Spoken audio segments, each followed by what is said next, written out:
kembali lagi bersama saya di Sejarah Asik.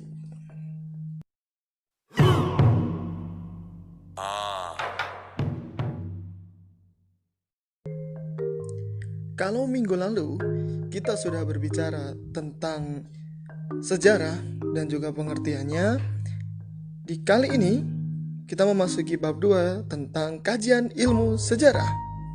Yang akan kita bahas adalah ruang lingkup sejarah dan juga pola pikir sejarah. Seperti apakah itu? Mari kita simak. Tapi sebelum itu, silahkan kamu like dan subscribe bagi yang belum subscribe, oke? Nah, di part 1 ini seperti yang ada di judul, kita hanya akan membahas tentang ruang lingkup sejarah. Sedangkan pola pikir sejarah kita akan bahas di minggu yang akan datang. So, let's check this out. Ruang lingkup sejarah ada 4, yaitu sejarah sebagai ilmu, sejarah sebagai peristiwa, sejarah sebagai kisah, dan sejarah sebagai seni. Bagaimana penjelasannya? Yuk kita lihat.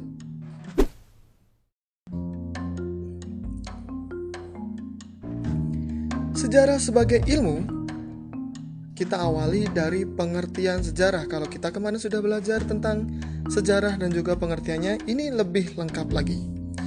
Ada pengertian yang dikemukakan oleh Ibnu Khaldun, Mohali, Sartono Kartodirjo, Herodotus, Taufik Atullah, dan Collingwood. Dari Ibnu Khaldun mengatakan bahwa sejarah adalah catatan tentang umat manusia dan peradaban di dunia.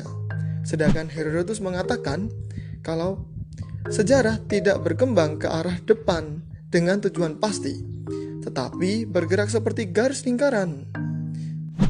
Nah, pendapat lain dari Taufik Atullah juga mengatakan bahwa sejarah adalah tindakan manusia dalam jangka waktu tertentu pada masa lampau yang dilakukan di tempat tertentu.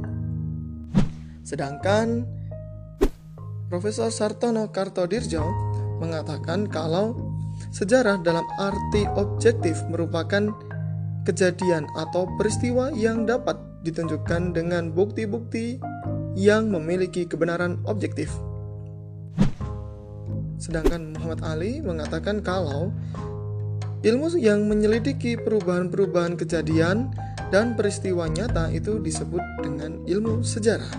Sedangkan menurut Collingwood adalah penyelidikan tentang aktivitas manusia pada masa lampau.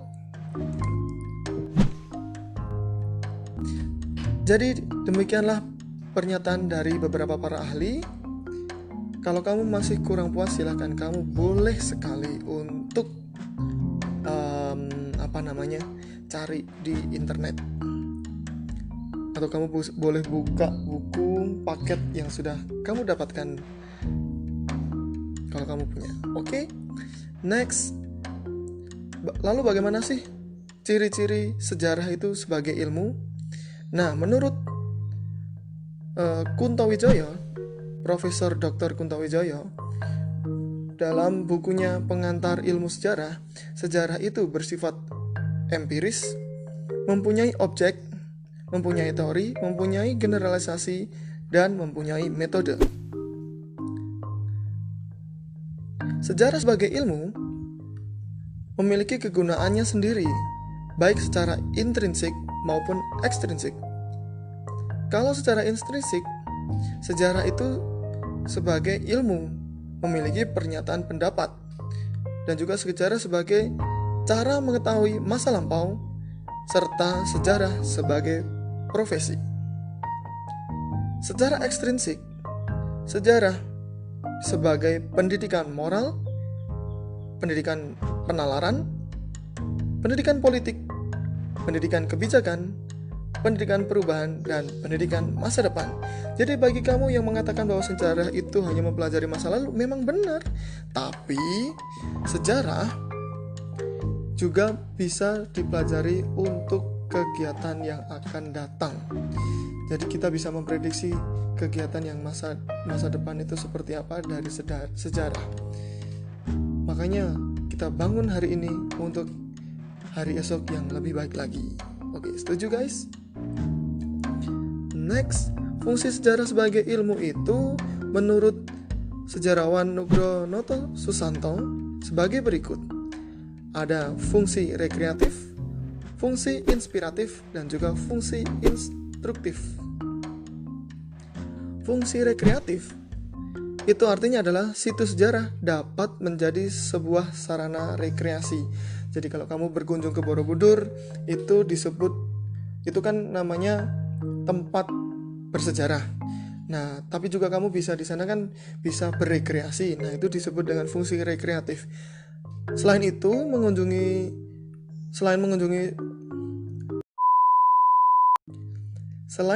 situs-situs sejarah, rekreasi sejarah dapat dilakukan dengan membaca buku ataupun internet kalau sekarang ya. Jadi kamu bisa mengeksplor tentang sejarah-sejarah di Indonesia maupun di luar negeri hanya dengan membaca. Jadi kamu punya gambarannya tuh. Jadi kamu bisa jalan keliling dunia tanpa harus kemana-mana. Keren ya? Next, ke fungsi inspiratif. Nih, kisah sejarah dapat memberi inspirasi. Misalnya, peristiwa proklamasi kemerdekaan Indonesia. Ataupun pada saat itu ada upacara setelah adanya proklamasi, peringatan 17 Agustus atau hari proklamasi, kemudian adanya pengibaran bendera merah putih yang pada saat itu Presiden Soekarno menginginkan hal yang berbeda. Nah, dibuatlah yang namanya pasukan pengibar bendera pusaka. Itu menjadi kisah yang sangat inspiratif karena seorang Habib, ya kalau kamu muslim pasti kamu tahu, seorang Habib bernama Habib Hussein Al-Mutahhar. Beliau adalah seorang tentara juga.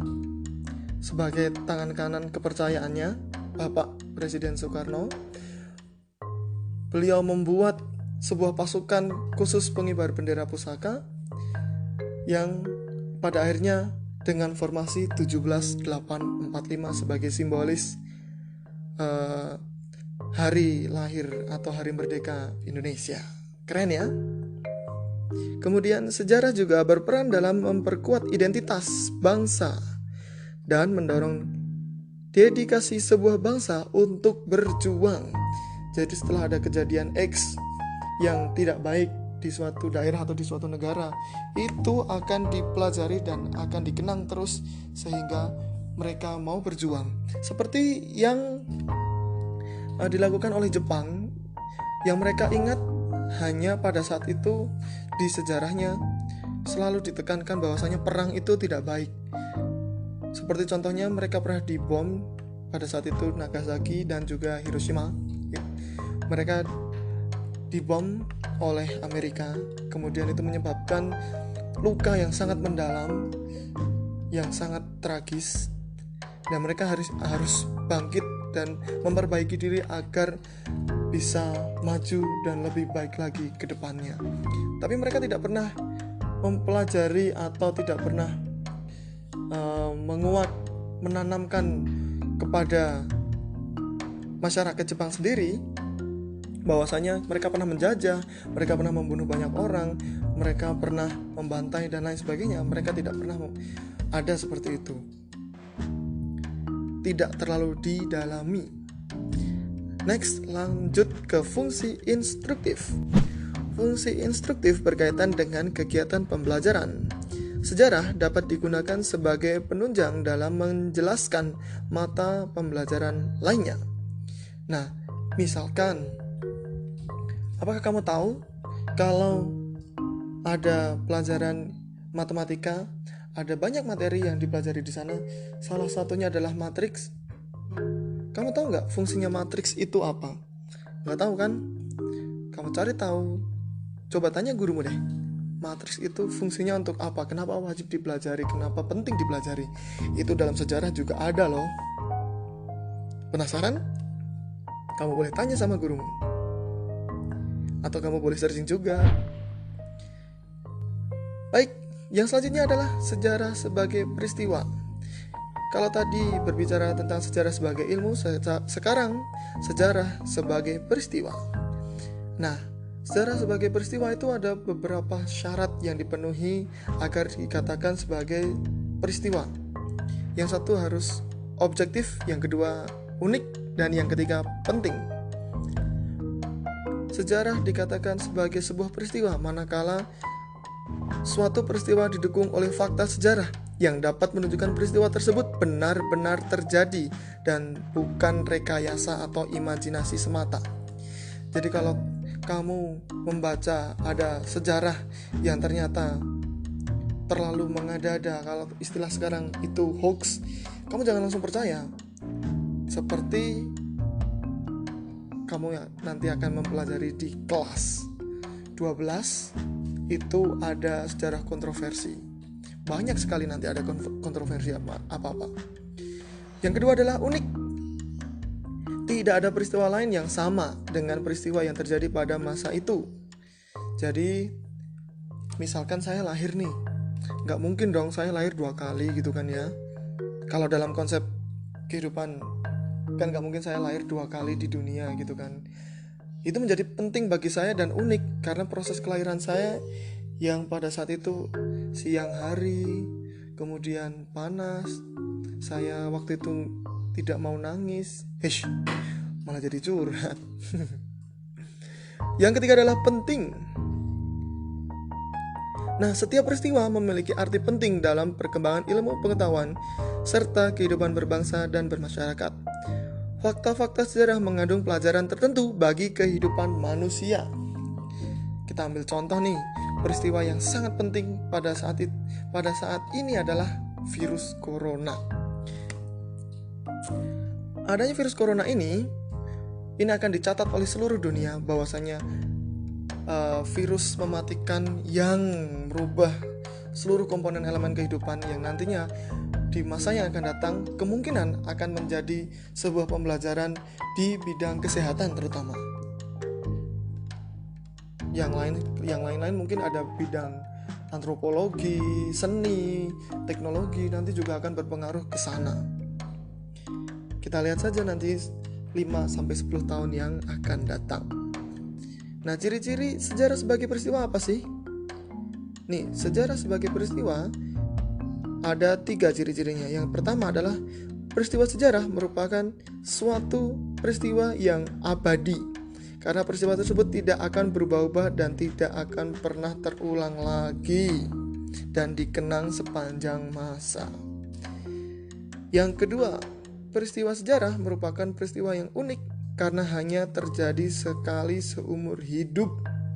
Dan yang ketiga, peristiwa sejarah merupakan peristiwa penting yang dapat dijadikan momentum karena memiliki arti penting bagi banyak pihak. Jadi, itu merupakan ciri-ciri sejarah sebagai peristiwa.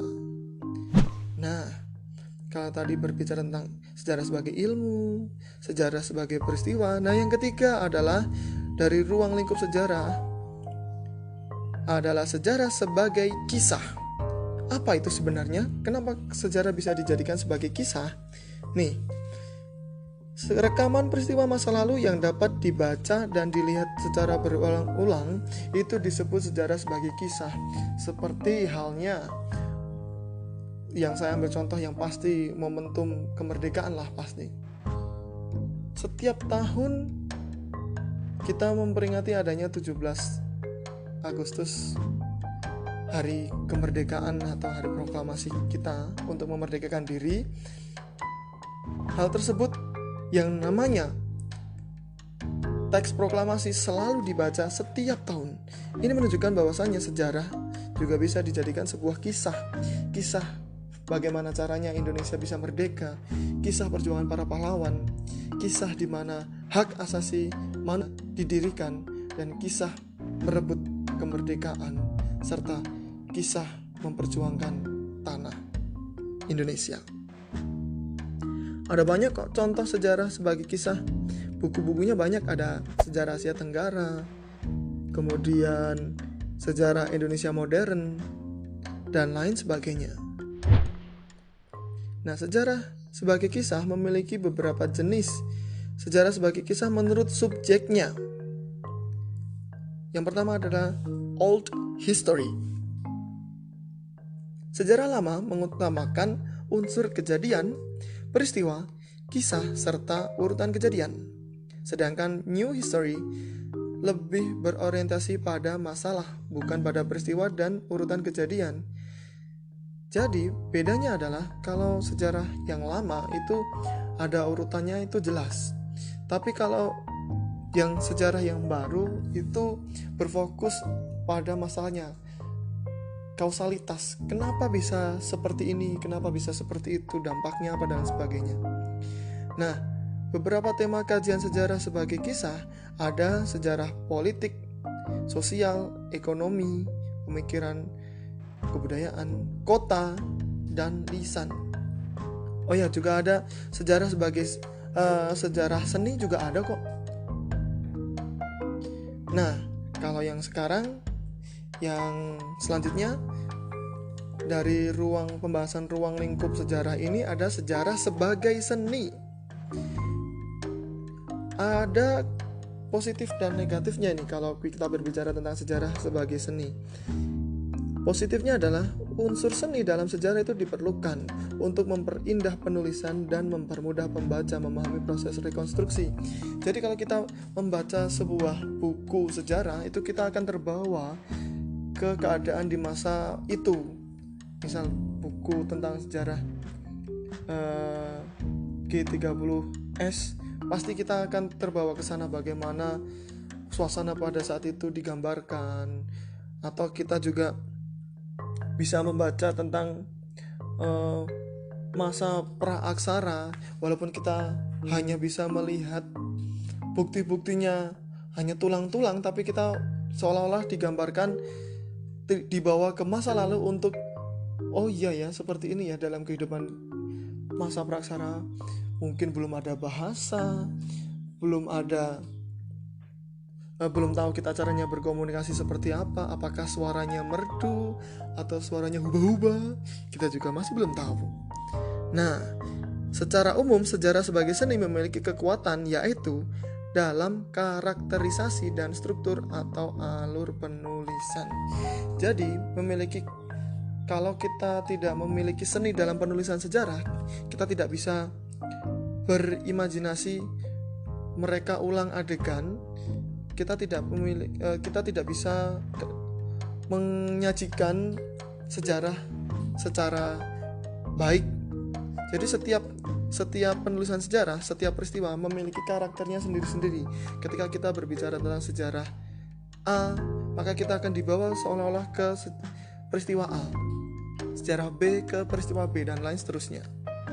Nah, akan tetapi ini juga memiliki kelemahan, karena penulisan sejarah sebagai seni kadang tampak kurang ilmiah karena unsur-unsur emosi dan intuisi sejarawan yang lebih dominan.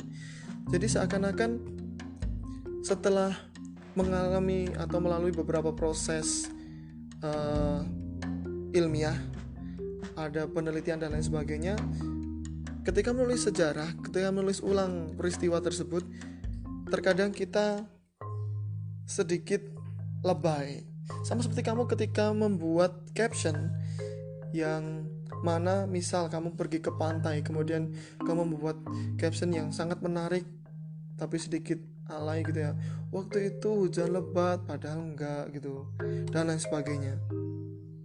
Nah, dapat disimpulkan kelemahan sejarah sebagai seni yaitu ketetapan dan dapat disimpulkan kelemahan sejarah sebagai seni yaitu ketetapan dan objektivitas berkurang, serta cakupan materinya akan terbatas. Nah, sejarah sebagai seni memerlukan beberapa unsur sebagai berikut. Ada intuisi, imajinasi, emosi, dan juga gaya bahasa. Sehingga kamu akan mudah memahami sejarah kalau kamu suka dengan sejarah dengan sendirinya. Saya tidak perlu membawa atau kamu harus suka atau harus cinta dengan sejarah. Cukup kamu membaca, nanti kamu akan suka sendiri. That's why saya suka sejarah, karena saya memiliki mesin waktu. Ya, mesin waktu bernama sejarah. Saya bisa belajar dari masa lalu untuk kehidupan saya pribadi di masa yang akan datang.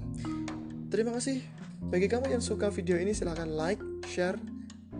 Kamu juga boleh subscribe. Kamu juga boleh diskusi dengan teman, diskusi dengan gurumu, diskusi dengan orang tuamu. Bagaimana caranya menanggapi sejarah, dan juga apakah peristiwa A benar-benar benar, peristiwa B benar-benar salah. Kita semua wajib mencari tahu. Terima kasih bagi kalian sudah nonton video ini. Jangan lupa untuk bahagia. Assalamualaikum warahmatullahi wabarakatuh.